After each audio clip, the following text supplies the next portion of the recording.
Have you ever looked at someone so fragile, so unassuming, that you immediately dismiss them as background noise in the movie of your life, only to realize too late that you were actually standing face to face with an absolute apex predator disguised as prey? Welcome back to Tales of Wonder. If you enjoy stories where the underdog doesn't just bark back, but absolutely flips the script in the most satisfying way possible, do me a favor and smash that subscribe button and ring the bell. We bring you the karma you crave every single week. Now, let's begin today's story. At Oakhaven High School, the social hierarchy wasn't just a concept. It was a rigid, brutal architecture cast in concrete. At the very apex sat the varsity athletes, clad in their Letterman jackets like gilded armor, walking the halls with an inherited sense of ownership. At the very bottom were the invisible kids, the ones who tried to blend into the lockers, praying they wouldn't be noticed until the final bell rang. And then, somewhere beneath even them, existing in a separate subterranean ecosystem of dust and silence, was Mr. Arthur Pendelton, the school librarian. To call Mr. Pendelton frail was an understatement bordering on negligence. The man looked like he was constructed entirely of parchment paper and brittle twigs held together by an oversized, moth-eaten beige cardigan. He moved with an agonizing slowness, a permanent tremble in his hands that made the simple act of stamping a due date look like defusing a bomb. His skin was translucent, veined like an old leaf, and he wore spectacles so thick they reduced his eyes to tiny, watery pinpricks that always seemed to be darting around in perpetual anxiety. The students of Oakhaven High didn't just ignore Mr. Pendelton.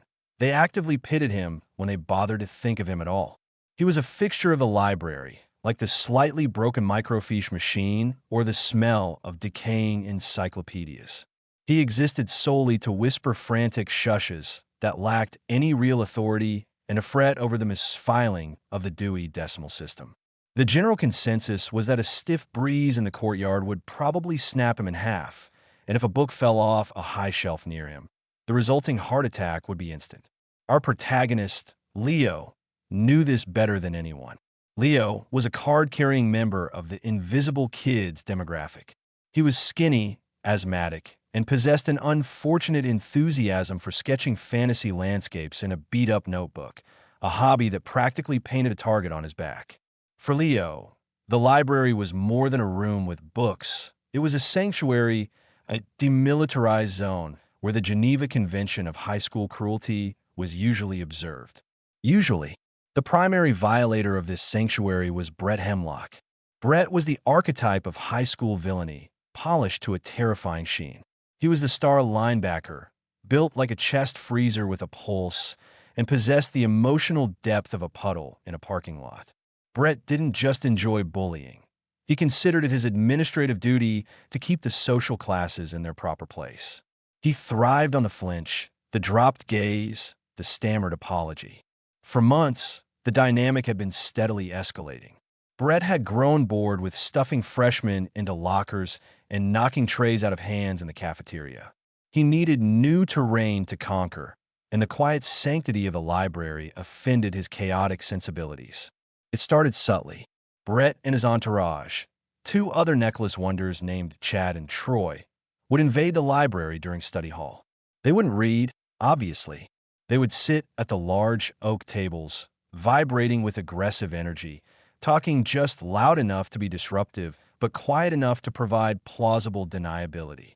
Leo, huddled in a corner corral, trying to finish his biology homework, would watch as Mr. Pendelton attempted to manage the situation. The old librarian would shuffle over, his loafers whispering on the carpet, and offer a trembling, "Gentlemen, please. This is a quiet zone. Others are trying to concentrate." Brett wouldn't even look at him. He'd just lean back in his chair, balancing precariously on two legs, and smirk at the ceiling. "My bad, Mr. P. Just discussing highly intellectual football strategies. You wouldn't understand. A lot of movement involved." Chad and Troy would snicker like deranged hyenas. Mr. Pendleton would stand there for a moment, clutching a stack of returned copies of To Kill a Mockingbird to his chest like a shield, his mouth opening and closing wordlessly before retreating back behind the safety of his circulation desk. It was painful to watch. Leo felt a vicarious humiliation for the old man. Mr. Pendleton was the guardian of this space, yet he was utterly powerless against the barbarians at the gate. The escalation continued, as these things always do when unchecked. Brett grew bolder.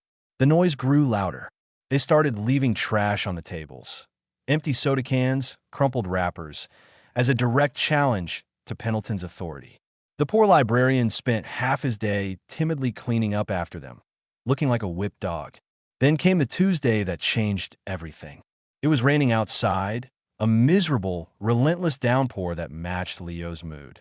He was in the library during his free period, working on his most ambitious sketch yet, a sprawling, intricate cityscape of an elven capital. He'd spent weeks on the shading alone. The library doors slammed open, shattering the silence. Brett, Chad, and Troy sauntered in, shaking rainwater off their jackets like wet dogs, oblivious to where it landed. They were loud, obnoxious, and clearly looking for entertainment.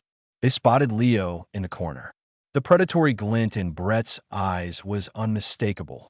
"Well, look here," Brett announced, his voice booming through the stacks. "If it isn't Da Vinci." Leo hunched over his sketchbook, trying to make himself smaller, praying they would just move past him to their usual table. They didn't. Brett loomed over Leo's shoulder, his breath smelling of nacho cheese, Doritos, and entitlement. "What ya drawing, nerd? More little green men." Brett grabbed the edge of the sketchbook. "Please, Brett, don't. It's for art class," Leo pleaded, his voice tight with anxiety. "Let me see," Brett said, yanking the book out of Leo's hands. He flipped through the pages with aggressive carelessness, bending the corners. "Wow, this is really pathetic, Leo. How much time do you waste on this garbage?" At the circulation desk, Mr. Pendleton had risen from his stool. He looked paler than usual. He adjusted his thick glasses, his hand shaking so badly he almost knocked over his pencil cup. He started his slow, agonizing shuffle toward the corner. "Mr. Hemlock." Pendleton's voice was thin, reedy, barely audible over the drumming rain against the windows. "Please return Leo's property and keep your voice down." Brett ignored him completely. He was focused on Leo's masterpiece, the Elven City. "You know what this needs?" Brett mused, pulling a thick black permanent marker from his varsity jacket pocket. "A little reality check." "No." Leo lunged, forgetting his fear in a moment of desperate panic. Brett just laughed and shoved Leo back in his chair with one hand, easily pinning him there. With the other hand, he uncapped the marker with his teeth. "Mr. Hemlock, I insist." Mr. Pendleton had arrived. He stood about 5 feet away, looking like a stiff gust of wind would blow him into the next county. He was trembling from head to toe, clutching his cardigan together at the neck. Brett finally acknowledged the librarian. He slowly turned his head, a look of pure, unadulterated disgust on his face. "You insist? You insist, old man? Go stamp a book before you break a hip. This doesn't concern you." And then, with slow, deliberate malice, Brett pressed the thick black marker onto the intricate drawing. He dragged a thick, ugly line right through the center of the elven citadel, ruining weeks of work in a second. Leo gasped, tears stinging his eyes. It wasn't just a drawing, it was his escape, and Brett had just defecated on it. Something snapped in the air. It wasn't a sound, but a shift in atmospheric pressure. Mr. Pendleton didn't shout. He didn't faint. He just stopped shaking. "That is enough," Mr. Pendleton said. His voice was different. The tremulous, high-pitched quaver was gone. It was replaced by a tone that was terrifyingly flat, low, and resonant. It was the voice of a man who was done asking. Brett blinked, genuinely confused for a microsecond, before his arrogance reasserted itself. He laughed, a cruel, barking sound. "Oh no, the crypt keeper is mad. What are you going to do? Throw a dictionary at me? Get lost, Grandpa." To emphasize his point, Brett turned fully toward the librarian and, with a sneer, shoved Mr. Pendleton hard in the chest. It was a shove meant to send the frail old man sprawling onto the dusty carpet, a final humiliation. But Mr. Pendleton didn't sprawl.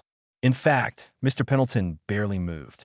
when Brett's large, calloused hand made contact with the librarian's moth-eaten cardigan, something impossible happened. Mr. Pendleton simply absorbed the force. He didn't stumble backward. He didn't even sway. It was like shoving a concrete piling wrapped in wool. Brett frowned, looking at his own hand in confusion. He drew back, angry now that his physics weren't working correctly. "You see now, old bat, I said move." Brett wound up and threw a clumsy, enraged haymaker punch aimed directly at Mr. Pendleton's jaw. It was a punch that would have broken Leo's nose and probably sent the librarian to the emergency room. What happened next was so fast, so economical, that Leo's brain almost couldn't process it. Mr. Pendleton didn't adopt a dramatic kung fu stance. He didn't keyhap.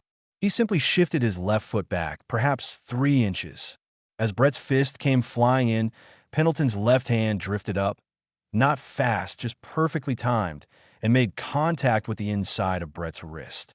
It looked like the gentlest of touches, a butterfly landing on a branch. Yet, that tiny redirection completely altered the trajectory of Brett's punch.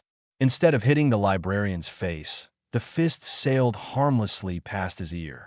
Brett's momentum kept him moving forward, off balance. In that split second, Mr. Pendleton's right hand, the one everyone assumed was too weak to hold a stapler, moved in a blur. It wasn't a punch. It was a precise, open palm strike to the center of Brett's chest, specifically a pressure point located just beneath the sternum. It wasn't hard. It barely looked like a tap. But the effect on the 220-pound linebacker was catastrophic. All the air instantly left Brett's body in a strangled, high-pitched wheeze that sounded bizarrely like a squeaky toy being stepped on. Brett's eyes bulged. His knees, those pillars of varsity strength, simply dissolved. He collapsed straight down onto the library carpet in a heap of denim and Letterman leather, clutching his chest, gasping for air that wouldn't come. The silence in the library was absolute. It was heavier than any shush Mr. Pendleton had ever uttered. Chad and Troy, who had been snickering a moment before, stood frozen, their jaws practically on the floor. They looked from their fallen leader, who was currently turning a shade of interesting purple, to the tiny old man in the cardigan, unable to compute the data their eyes were sending them. Mr. Pendleton didn't loom over Brett. He didn't gloat. He simply reached up and adjusted his thick spectacles, which hadn't even slid down his nose during the encounter. He looked down at Brett, who was finally managing choked, shallow gasps. "Mr. Hemlock," Pendleton said, his voice returning to that terrifyingly calm monotone. "You have violated several library policies. Destruction of student property, excessive noise, and physical assault on a staff member." He paused, letting the words hang in the dead air. "I believe your library privileges are hereby revoked for the remainder of the academic year. Now, if you can manage to stand, I suggest you and your associates vacate the premises." Immediately, Brett stared up from the floor, terror warring with humiliation in his eyes. He had no idea what had just happened. He just stopped working. The old man hadn't even broken a sweat. Chad and Troy scrambled forward, grabbing Brett under the arms and hoisting him up like a wounded soldier. Brett didn't resist. He looked pale, shaky, completely unmanned. They dragged him toward the exit, their previous swagger replaced by a frantic, stumbling retreat. Just before they reached the double doors, Mr. Pendleton spoke again. He didn't raise his voice, but it carried perfectly. "And Mr. Hemlock?" Brett froze, terrified to look back. "Please remember to return the Great Gatsby. It was due yesterday. The overdue fine is 10 cents a day." The doors swung shut behind them. Leo sat in his chair, stunned. He looked at his ruined drawing, then up at Mr. Pendleton. The librarian was currently smoothing the front of his cardigan, looking slightly annoyed that it had been wrinkled. He noticed Leo staring and shuffled over. The slight tremble returned to his hands as he reached out and gently picked up the defaced sketchbook. "A shame," Mr. Pendleton murmured, his voice back to its usual reedy, quiet timbre. "You have a remarkable talent for perspective, Leo. Perhaps you can incorporate the black line into a chasm, or a dark, magical fissure opening in the city. Art is often about adapting to mistakes." Leo just nodded dumbly. Mr. Pendleton, what? How did you? The old librarian peered over the top of his thick glasses. His eyes, usually so watery and vague, held a brief, razor-sharp glint of polished steel. I spent many years before I came here in warmer climates, Leo, he said softly. Places where silence was a much rarer commodity than it is here. I learned that if you want peace, you must sometimes be very efficient at ensuring it. He handed the sketchbook back. Now, if you'll excuse me, I believe the sophomores have left the graphic novel section in complete disarray. It's unending, really. Mr. Pendleton shuffled away, back toward the stacks, looking once again like a stiff breeze would knock him over. The fallout was immediate and bizarre. Brett Hemlock didn't tell anyone what happened. How could he? I got taken out by the 80-year-old librarian with one finger wasn't exactly a story that enhanced your reputation as the school alpha. He told people he tripped and had a severe asthma attack, despite never having had asthma before. But Chad and Troy had seen it, and they were terrible at keeping secrets. The rumors started as whispers, then grew into legends. By Friday, the story was that Mr. Pendleton was an ex-CIA assassin hiding out in suburbia. By the following Monday, he was a Shaolin monk who had taken a vow of nonviolence, a vow that Brett had unfortunately broken. The truth, as Leo later pieced together from a few rare conversations with the man, was more grounded but no less impressive. Mr. Pendleton hadn't been a monk or a spy. He had been, for 30 years, a hand-to-hand combat instructor for elite military units in Southeast Asia. He taught people how to neutralize threats in cramped, dangerous jungle environments with minimal energy expenditure. He didn't know flashy movie kung fu. He knew anatomical leverage and biological shut-off switches. He had retired to the library because he was genuinely, deeply tired of violence and just wanted to be around quiet things that smelled like old paper. The dynamic at Oakhaven High shifted overnight. The library became neutral territory in the truest sense. The jocks still came in, but they sat quietly. They did their homework. If someone's voice rose above a whisper, they would nervously glance toward the circulation desk, terrified that the fragile old man in the cardigan might look up and decide to turn their respiratory systems off again. Brett Hemlock never set foot in the library again. He walked the halls with less swagger. Whenever he saw Mr. Pendleton shuffling down the corridor with his library cart, Brett would cross to the other side of the hallway, suddenly intensely interested in a bulletin board. Leo finished his drawing. He took Mr. Pendleton's advice and turned Brett's thick black line into a massive, swirling rift of dark energy, splitting the elven city apart, with heroes rising to fight it. It was better than the original. It had a conflict. It had a story. He brought it to show Mr. Pendleton a week later. The librarian adjusted his glasses, squinted at the page, and gave a tiny, brittle smile. "Much better, Leo," he whispered. "Chaos is inevitable. It's how we manage it that defines us." He stamped a copy of Jane Eyre with a trembling hand, the sound echoing softly in the perfectly silent library. "Now shush, please. People are reading." So, here's a question for you all to chew on in the comments. Think about the people in your life who seem the weakest, the quietest, the most easily overlooked. If one of them had a secret, hidden strength like Mr. Pendleton, who would it be? And what do you think their secret power actually is? Please share your theories below. I read every single one. If you enjoyed this story of ultimate karma and the quiet power of a librarian you definitely don't want to mess with, please show some love by hitting that like button. It really helps the channel grow. And if you haven't already, subscribe and turn on notifications so you never miss a tale of wonder. Thanks for spending part of your day with me. See you in the next video.